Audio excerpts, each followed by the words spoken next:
Et voici aujourd'hui Keltis, un jeu de cartes d'inspiration celtique pour son design, parce que sinon ça n'a rien à voir. C'est un jeu de Reiner Knizia qui est édité par Philosophia.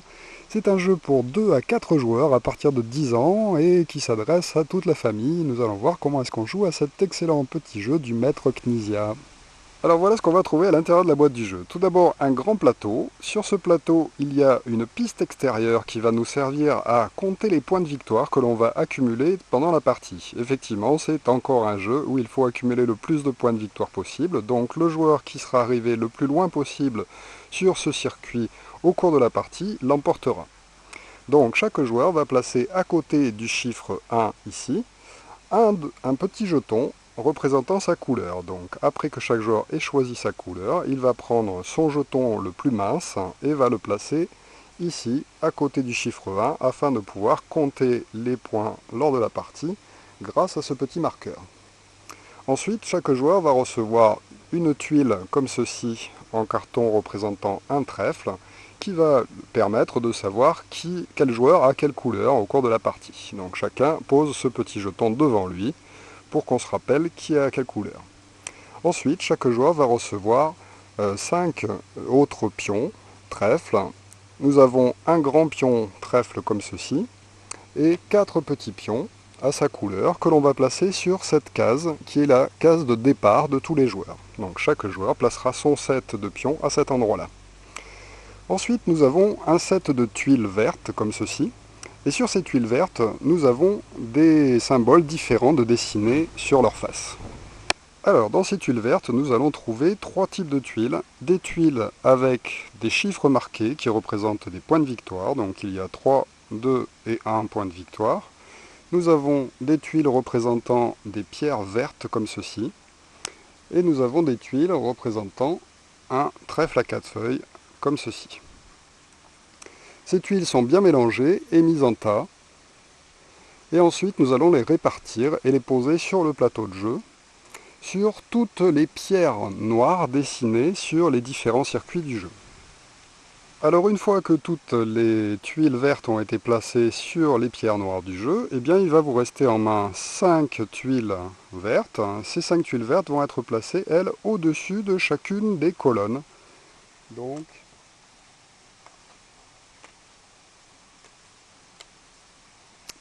comme ceci. Une fois donc que toutes les tuiles ont été placées sur le jeu, eh bien nous allons les retourner face visible. Nous obtenons donc un plateau présenté comme ceci, avec donc des tuiles spéciales placées aléatoirement à chaque début de partie. Enfin, nous avons un gros paquet de cartes, et l'essentiel du jeu va se jouer avec ce paquet de cartes. Alors dans ces cartes, qu'est-ce que nous avons? Nous avons des chiffres dans chacune des 5 couleurs présentées sur le plateau de jeu. Donc il y a du rose, du rouge, du vert, du jaune et du bleu. Et dans chacune de ces couleurs, vous avez 2 séries de cartes allant de 0 à 10. C'est-à-dire que par exemple, pour la couleur rouge, nous avons 2 0 rouges, 2 1 rouge, 2 2 rouges, ainsi de suite jusqu'à 2 10 rouges. Alors ce paquet de cartes est bien mélangé, de façon à constituer une pioche homogène. Et ensuite, on va pouvoir commencer la distribution des cartes. Attention, si jamais vous jouez seulement à 2 joueurs, à ce moment-là, il faudra retirer 30 cartes, donc on décomptera 30 cartes que l'on mettra sur le côté du jeu et qui ne serviront pas pendant la partie. Par contre, si on joue à plus de 2 joueurs, c'est-à-dire de 3 à 4 joueurs, à ce moment-là, toutes les cartes seront utilisées à chaque partie.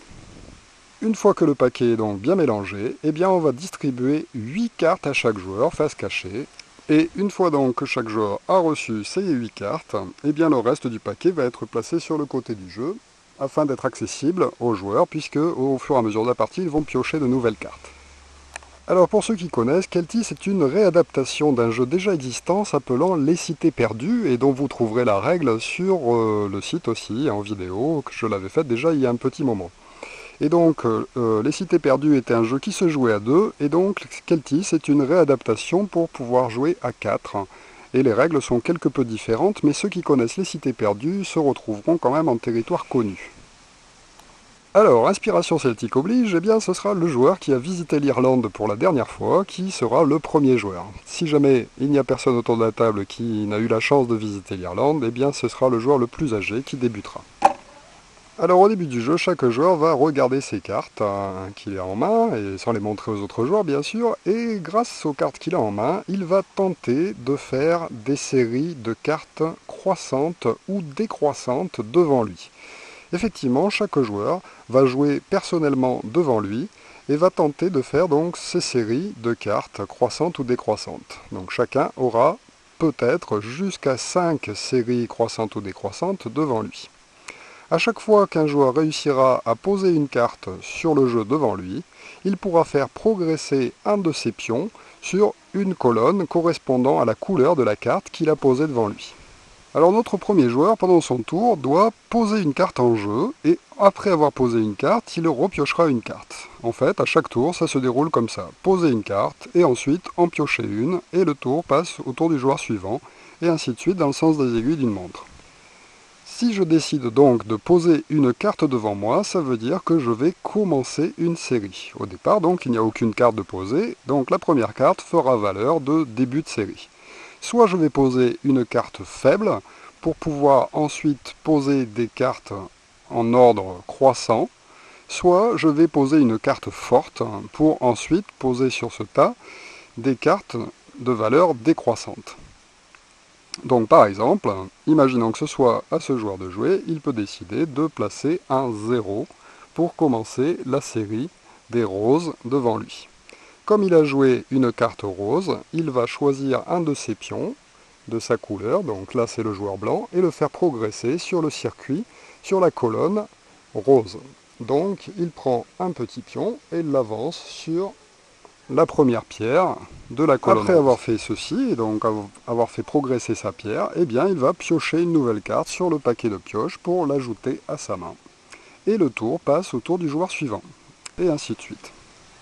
Lorsque un tour se sera passé et que le tour reviendra à lui, ce joueur pourra cette fois-ci décider de continuer la série déjà commencée, ou bien de commencer une nouvelle série de cartes de couleur, ou bien on a toujours le choix de ne pas poser de cartes. Si jamais les cartes que l'on a en main ne nous satisfont pas pour commencer ou pour continuer une série, on a le droit de passer en quelque sorte son tour en posant une carte.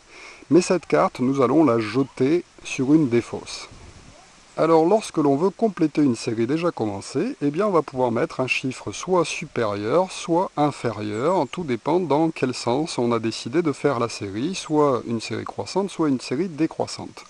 Mais on n'est pas obligé de poser des chiffres successifs. Donc par exemple, sur mon 0 que j'ai posé ici, je peux très bien décider de poser un 3 pour compléter la série. Par contre, si plus tard dans la partie j'ai un 2 rose en main, eh bien je ne pourrai pas l'intercaler entre les cartes déjà posées. Les cartes posées devant soi sont posées définitivement jusqu'à la fin du jeu, et on ne peut faire qu'une seule série de chaque couleur. Donc je ne pourrai pas réentamer une nouvelle série rose. Si j'ai déjà commencé à poser plusieurs séries, eh bien lors de mon tour, j'aurai le choix de compléter l'une de ces deux séries au choix. Donc par exemple, je pourrais compléter ma série rose en posant un 4 ici, puisque c'est une série croissante, ou bien je pourrais décider de poser un 4 rouge sur cette série, puisque je décide d'en faire une série décroissante. De la même façon, les chiffres d'une série décroissante ne sont pas obligés de se suivre absolument, par contre doivent toujours être décroissants, et de la même manière on ne peut pas intercaler un chiffre entre deux cartes déjà posées. Alors lors de son tour de jeu, un joueur a donc le droit de compléter une série ou bien de commencer une nouvelle série, mais il a aussi la possibilité de passer en quelque sorte en se défaussant d'une carte. C'est-à-dire qu'à chaque tour il doit poser une carte sur le jeu, soit sur ses séries, soit à la défausse. Effectivement, en haut du jeu, nous allons faire une défausse, et dans cette défausse, il y aura 5 paquets de cartes correspondant aux 5 couleurs de cartes en jeu. Donc par exemple, si c'est à moi de jouer et que je suis comme ceci, j'ai un 4 ici et mon prochain chiffre croissant rose est un 8, et ici j'ai posé un 9 et mon prochain chiffre décroissant est un 4, je me dis que j'ai plutôt intérêt à attendre afin de piocher des cartes intermédiaires, puisque si jamais je les pioche plus tard dans la partie, je ne pourrai plus les intercaler. Donc à ce moment-là, je peux décider de passer mon tour en défaussant une carte qui ne m'intéresse pas. Imaginons que je décide de ne pas jouer sur la couleur bleue, à ce moment-là, je peux défausser la carte bleue sur le paquet de défausse bleue que l'on va donc mettre là-haut, comme ceci. J'ai donc posé ma carte bleue, et je peux donc maintenant repiocher une carte, et mon tour est terminé. Alors les cartes défaussées par les joueurs vont aussi avoir une autre fonction. Nous avons vu que par tour nous devons poser une carte, soit chez soi, soit à la défausse, et ensuite nous devons piocher une carte. Eh bien, il n'est pas obligatoire de la piocher forcément sur le paquet de pioche. On peut en effet décider de piocher une carte qui a été défaussée par un autre joueur, ou par soi-même d'ailleurs, sur un des paquets de défausse qui est placé là-haut. Par contre, je ne peux récupérer qu'une carte qui se trouve en haut d'une pile.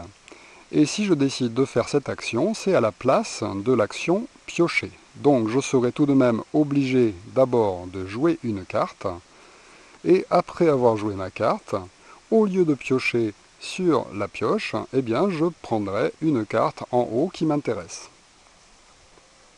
Par exemple comme ceci.